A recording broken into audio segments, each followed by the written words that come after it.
All right, so this exercise, as we said, is the most, it's the easiest one we can give you and the most potent thing that we can give you.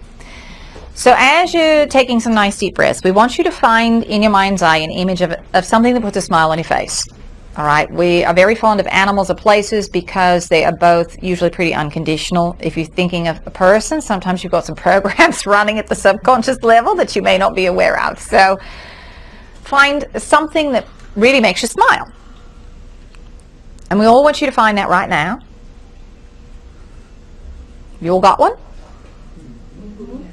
We want you to take note of how you're feeling in your body as you hold this image. Do you feel lighthearted, warm, tingly, uplifted, expanded, joyful? Any of those things. What you're doing is tapping into unconditional love. You're tapping into source energy. You have moved from the filter of the mind down to the filter of the heart. All right, you got yourself heart-centered. It's like plugging into the wall outlet where you have an unlimited supply of energy. When you work through the mind of the third dimensional filter, it's like you're unplugging and then you're running on backup power. All right, and the batteries have a finite amount of energy in them. And you get really tired and run down very quickly. So anytime that you're feeling tired, anytime you're feeling cranky or fatigued, irritable, you want to find this vibration. It does not take an hour of sitting in this space to change your frequency. You know, it just takes a matter of seconds to alter your entire vibrational field. So when you do this exercise, it's like you expand your field to about 6 feet wide. And you can think of it as a data tube that becomes available to you. All this data can come through this field. You can connect to your higher self, you can connect to your guides, you can connect to your Akashic records, your past lives, future lifetimes, understanding the game that's being played, the rules of the game. All this information is available to you. But when you're in stress, fear, worry, doubt, shame, blame, guilt, all this information becomes unavailable because this tube shrinks down to about 1 inch wide. Not a lot gets through. So it becomes very hard for you to see solutions to problems, to see why you've created something in the first place. So anytime you get activated and you find that you've created a scenario for yourself which activates fear, if you want to know why, put yourself in your heart center, find this exercise, and then ask the question again. Get yourself to a higher vibration, a higher perspective, expand your field, and tap into your programming and your blueprint to see how and why you created it. All right, it really is as simple as that. This is not complicated stuff, but the ego wants to make it hard. The ego wants to make it complicated because you've all been conditioned to think that that's how you're supposed to work. Life is supposed to be hard. That's part of the program that the ego set up right now. No, the flow of life is easy. It's like being able to float down a river on a raft. If you just go with the flow, you don't have to work at it. That's the natural flow, is towards connection. Most of you are swimming upstream. All right, so stop struggling. Just allow yourself to be supported. Allow yourself to be in an expanded state, and the information will be available to you. All right? Did we answer the last question there? Is it possible to change some of the incidences in the past in the present future? I shouldn't say what it will do, yes, by shifting the past, here's how it works. There are 2 ways for us to kind of present this, to give you the imagery of it. The first way is for you to think of the past and changing the outcome of it.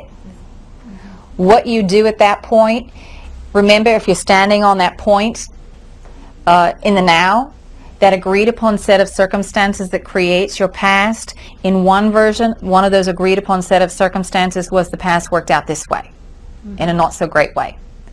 In the other version, another timeline, most everything else is identical except for that agreed upon set of circumstances, which is the past, in which it worked out in a more positive way. So every time you all do healing and clearing, guess what? You're shifting yourself to another point. You're putting yourself on another version of the now, which has a different version of the past or the future, depending on which lifetime you're integrating. It can be a past life or a future life. And those just are, you know, again, time is being a record. as a record keeper, as a place to locate an experience and nothing more. It's just another version of the now. So that's one way for you to think about it. All right. The other way to think about it is that it doesn't matter. You don't have to change the past. You don't have to change the future. Just change the now. Because if you have created it in another lifetime and you have not integrated it, and in some ways it seems a bit unfair that you all can say, well, it's not fair that I'm having to heal all this stuff from past lives. They're not doing it, so why am I? Because you're the one who's going to benefit the most from the integration process. Because as you're clearing it, and as you're going through this ascension process, you want to have the highest vibrating version of energetic body that you can to take with you. You're going to benefit from it. But anytime that you are accessing a past life or a future life, you're doing it because you have recreated the vibration in the now. And you're remembering that past life or that future life because it's giving you another perspective of the same vibration. All right? You're not accessing it unless you access the vibration. So let's say you've got an issue of abandonment. As you strike that, if you want to think of it like a tuning fork, as you strike that frequency, it gets activated and you feel it in your life. You feel like everybody's abandoning you and leaving you, and it's a very hard, challenging space to be in. What will happen often is you will start to have past life memories. How that works, if you can think of a room full of tuning forks and you strike an A, all the other A's, because the laws of resonance, are going to vibrate. All right, so as you strike it in the now, all the other places in your field where abandonment is being stored in other lifetimes that are having that experience and they haven't been able to integrate, those are going to vibrate. And it's going to make it sound louder. It's going to feel more intense to you. So you don't have to know about any of those. You don't have to know all the details. Just deal with the now. Because again, this is where all your power is. So you don't really have to change the past. Change the now. Change where it's occurring in the now. The only other time that you access information of other lifetimes is when you want to pull in information about a skill that you're trying to apply. And usually, again, it's a lesson that you're trying to integrate. You're trying to remember, if it's a healing ability or your ability to work with nature, or what it is to be part of a collective, or whatever it is. It's something that you're trying to integrate again into this life, and you have activated a frequency. And it opens, it's like opening, you can think of it this way. You're opening a book right now as you're striking it, and all the other books start to open up and for you to access and become available. Does that help? Yes. All right. I have a question. Yes. Go back to the first question. Did we miss something?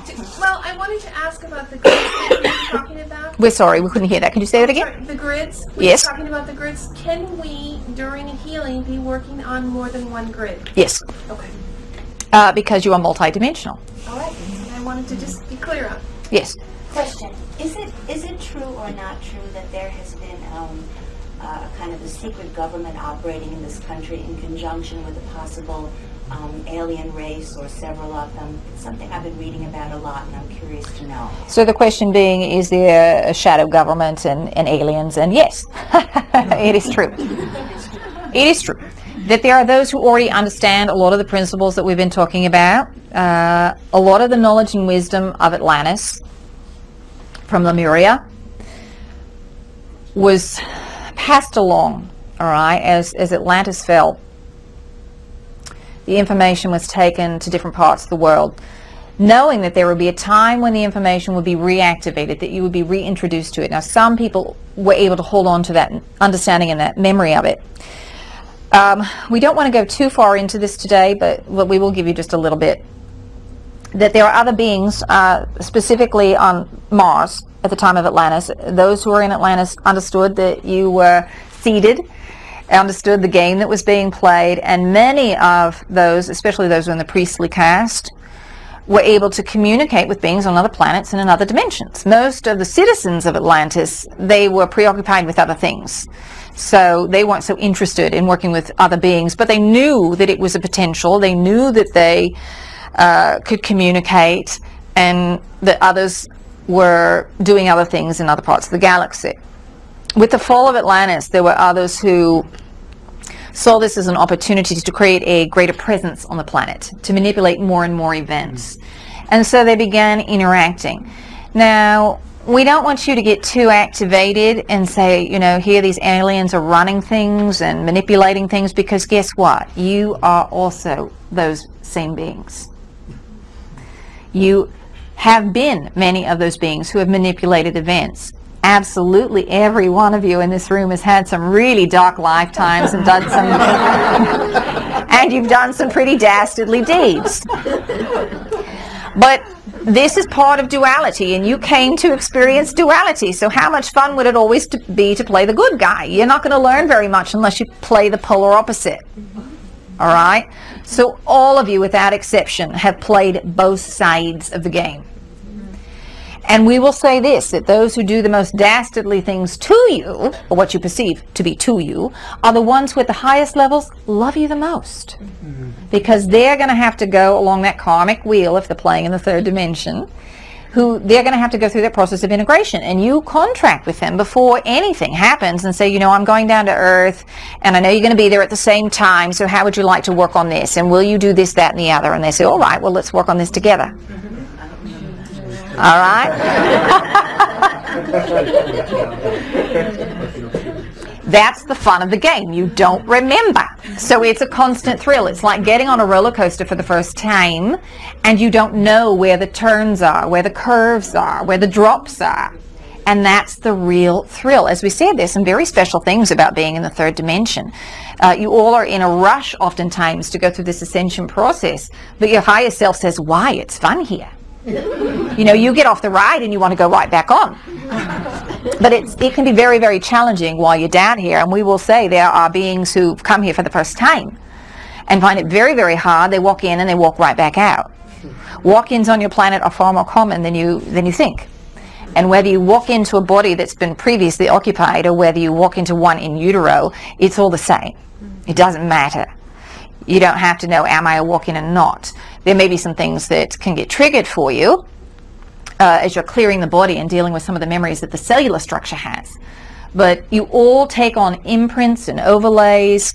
You create scenarios for yourself. What we mean by imprints and overlays are experiences that perhaps you did not specifically have. You did not incarnate into a physical vehicle and walk that incident, but rather it's like reading a book and taking it on as your own. So you take on lifetimes just as if they were your own. And we call those imprints and overlays. And absolutely every one of you has them in some way, shape, or form. It's just part of the game. And from where you're at down here, it doesn't matter. It feels identical to your own. That's why a lot of people will say, oh, I was Cleopatra, or I was Napoleon, or because they have taken these experiences and imprinted them, all right, so that they could know what it felt like to be a ruler, to be a leader. Because from sheer numbers, not everyone can be in that position. All right? But you're taking that experience and you imprint it. Because remember, we're all part of a collective and we have access to all the same information. As a collective, we feel and experience the same thing you feel and experience. And you've just kind of forgotten that, where you're standing. So you all have imprints and overlays, and we can tell the difference from up here, but for you, no, they're identical. Do we answer the question? We go off on a lot of tangents. We often forget if we come all the way back around. Quick question now. As far as we know, there are a couple of other channels. Are you Pleiadians channel for other people? And are they for real? Should we listen to them? Well, let us say this. This particular collective that we are, there are a few people on the planet who are channeling and working with us. None that you are going to necessarily point out and say, it's this person or that person. Now, there are other collectives in the Pleiadian star system. Some of them are energetic beings. Others are physical. You've got Pleiadians in multiple dimensions, and we're all working with you. Are they real? Yes, they're real, but remember where we started here and said that information is colored and pulled through filters. So the filter of the channel's coloring it, the filter of the collective is coloring it, so you've got to take the bits and pieces that resonate. And here's the other part. What version of the story are we going to tell you? If you've got multiple versions laid out and you can see every potential, which we can, which version of the truth do we give you? Truth is not an absolute. All right, does everybody get that? That's huge. Truth is always colored by perspective. When you go up to source, you get the raw data and you see all the perspectives at once. Take a deep breath. So, for the first time, as we sit here with you, we may give you the kindergarten version of the truth. The next time, we may tell you the junior high version. The next time, we may give you the PhD version. So, it depends on where you're vibrating. And we look at all of your energetic fields. We look down probable timelines, and we see, as we give you all these different versions of the truth, how it affects you as a whole. And so then, based on your vibrations of what we see in the projected future, we pick the one that is going to serve most of you to the highest degree. So that's the version that we choose and select as we're working with you. Take a deep breath. So take the bits and pieces that resonate. Sometimes we can't give you a full story because it would just overwhelm you and shut you down rather than expand you because you're not ready. And so it may not be the full version of the truth, but it's a version that you can handle for now. So you got to, as we said, take the version that's resonating with you and leave the rest behind, and that story will change as your own vibration changes. Your version of the truth is also going to change. We will say this while we're talking about raising a vibration and shattering energy. One of our favorite questions is, when are you all coming down to help?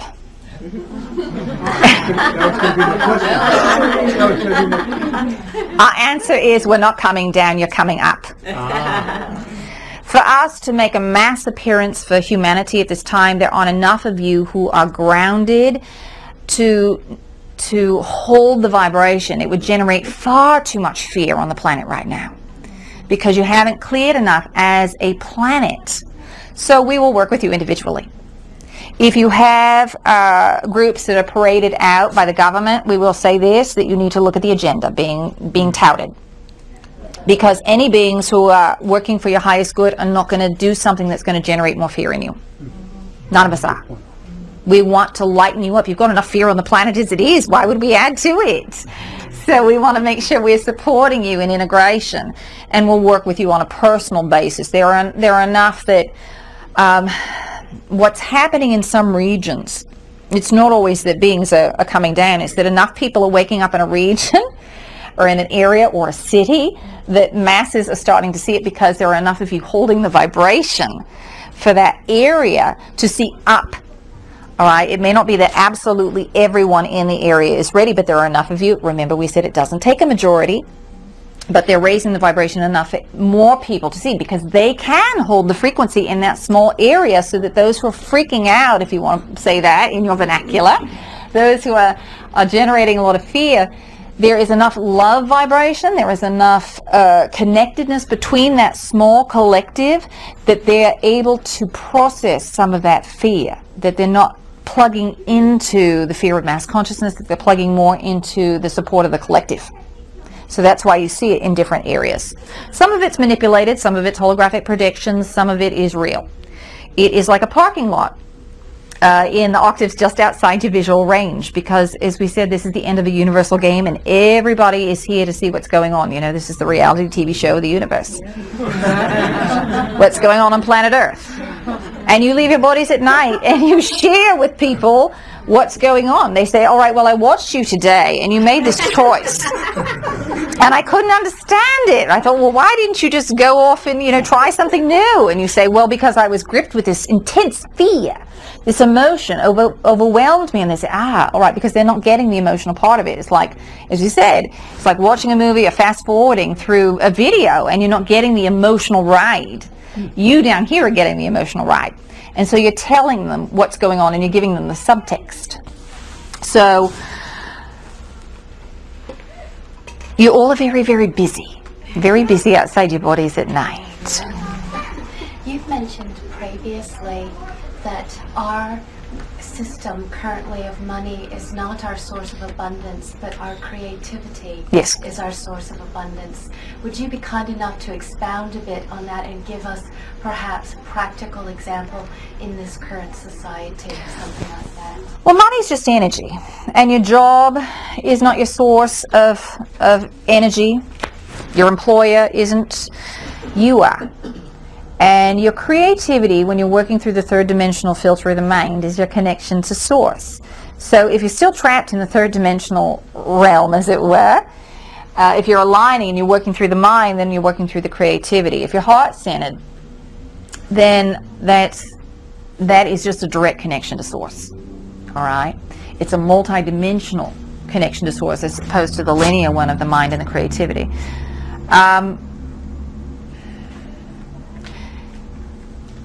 When it comes to money, it's not so much we're finding more and more now your beliefs about money that are prohibiting money from coming to you, but moreover,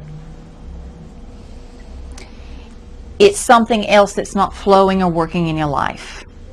It's what you're resisting, what you're putting off, and each and every one of you knows what you're putting off. There's a list of things you're saying, I don't really want to deal with that. Whether it is, filling out paperwork for taxes, or whether it is, returning a phone call, or doing something that you have had on your list for a while, and you decided you just didn't want to do it. So either you need to find a way energetically to say it's all right for you not to do it, or you need to stop doing it. You need to remove it from the list. So when energy is not flowing, look and see, what am I not doing in my life? All right. What you're going to find is a lot of you are unemployed because you are not doing jobs that are in alignment with your heart. You're doing a job for money. You're not doing it out of love, out of service.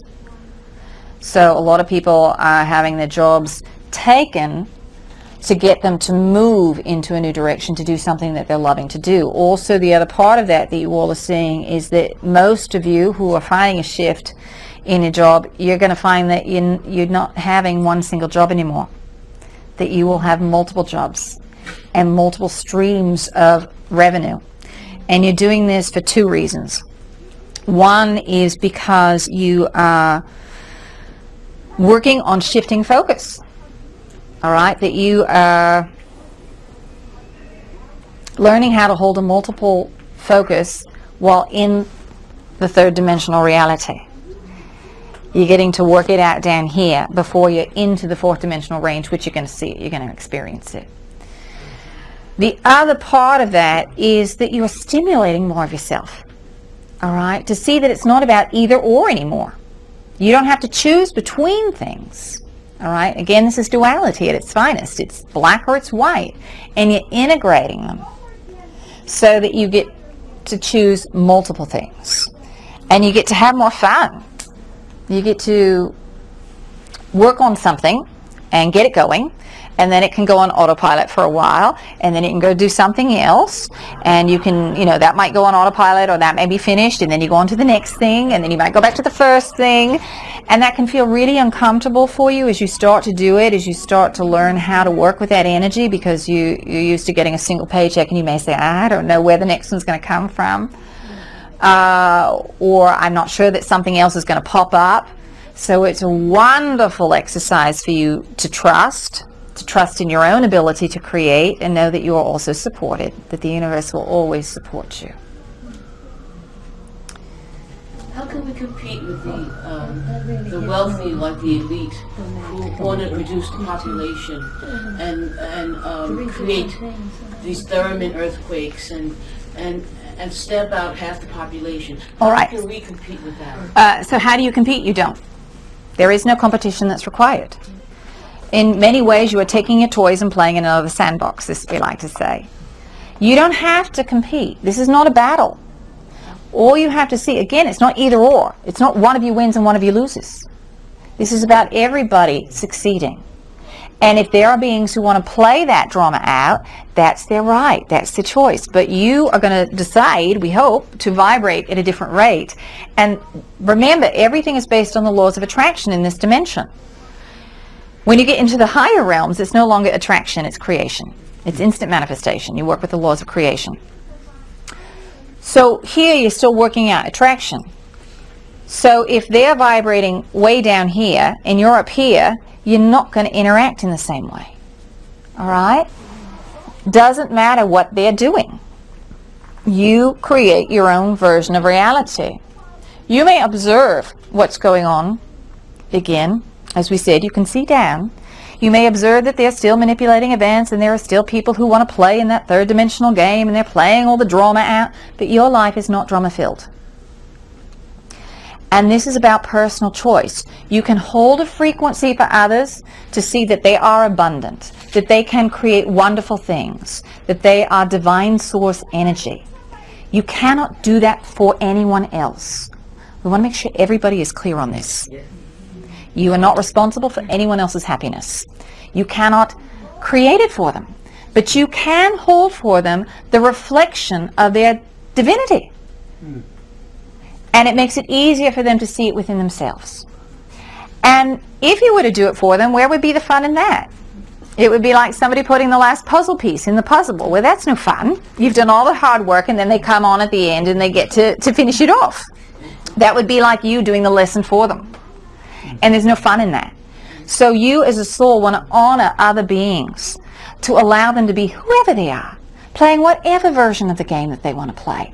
But you can say there's another option over here. And if you decide you want to increase your vibration and play in this game, then we're here to support you. We're here to help you in any way that we can. But until you're ready, I can't help you. I cannot lower my vibration. It doesn't serve you. It doesn't serve them for you to lower your vibration and be down there with them. The best thing you can do for others is to increase your vibration and maintain it.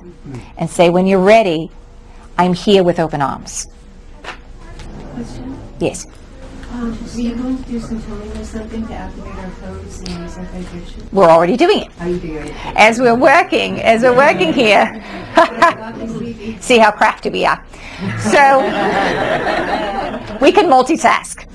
So, as we're working here, we're working with tone and sound. You notice we may have a certain cadence, and we're working with harmonics. If you really listen back, as we work with Wendy's voice, you'll hear overtones coming out. And when you work with harmonics and overtones, it works multidimensionally. All right, because as we hit one string here, we hit one note, it vibrates all the way up the scale beyond where you can hear. It works with you energetically. So we're already working. This is a very full house. At minimum, each of you brought at least 2 beings with you. So there are lots of beings here working with you and on you and assisting you in shifting your vibration. Know that you're supported, that you are not alone. You're not having to do it as a separate being. You are part of a collective, and you've got a whole team of beings on the other side who are working with you. But we do get very excited about talking about tone and sound. It's one of our favorites, and we will tell you, rather than having Wendy plug it, we're going to tell you ourselves. We will be talking tomorrow night about tone and sound and the power of alchemy and sound. It is one of our favorite topics, that and multidimensional reality. But we love to talk about it because it is so potent. So we are already working on you, dear. No worries there. And you all do need to make sure you drink plenty of water. We can't stress that enough. Not just today, but over the coming days, weeks, and months, because as you shift things at the energetic level, you have a release at the physical level, and then you want to process all the release out of your body. The other thing that we want to recommend that you all do is get more oxygen in your body. As you all take a nice deep breath. This doesn't mean that you have to sit in meditation for an hour. It doesn't mean that you've got to go do aerobic exercise. If you spend 2 minutes of conscious breathing in a continuous cycle, that's going to energize you, and for most of you it's going to feel like an eternity because you're not used to breathing and moving energy. Oxygen is the great connector. It moves things at the energetic level in your field, and it also moves things in your physical body. And getting more oxygen in is going to be really important as you go here, especially if you're finding yourself having a really hard time. If you're feeling stuck, breathe. We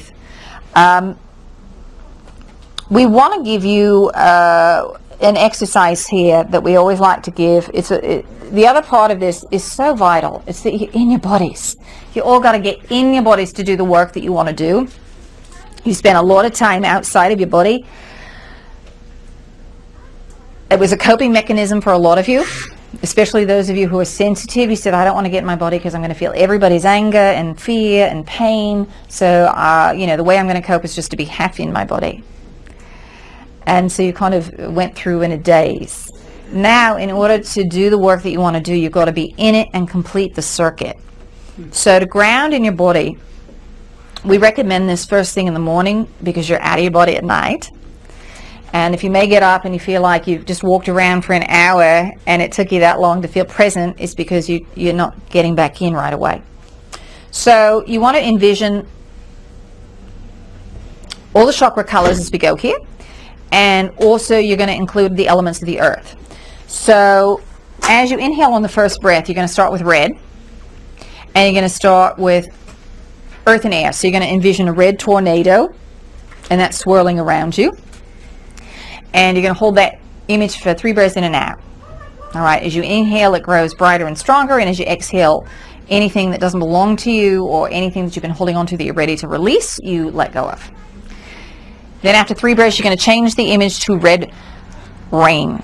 All right, and that's washing down over you, washing all that energy that doesn't belong to you or that you're ready to let go of off. And then you're going to switch to a red flame. In and out for 3 breaths. Then you're going to switch colors and do the whole cycle again. So you're going to go up to orange. You're going to do an orange tornado, orange rain, and orange flame. Then on up to yellow. Then depending on the day and how you're feeling, pink or green. Pink is going to connect you more to the planet. Green is going to be more of a personal healing color. And then on up to blue, indigo, purple, and then you want to finish it all off with a silvery white light. So imagine a silvery white tornado, silvery white rain, and silvery white flame. And by the time you're done with all of that, you're going to feel very, very energized. If you feel like it's too long and you just don't have that much time, because as we said, you're not used to breathing in that way. So for some of you, it's going to seem very long and very arduous. So do 1 breath for each visualization. All right, so you got 1 tornado, 1 rain, and 1 flame in each color. All right, so we've got time for maybe one last question.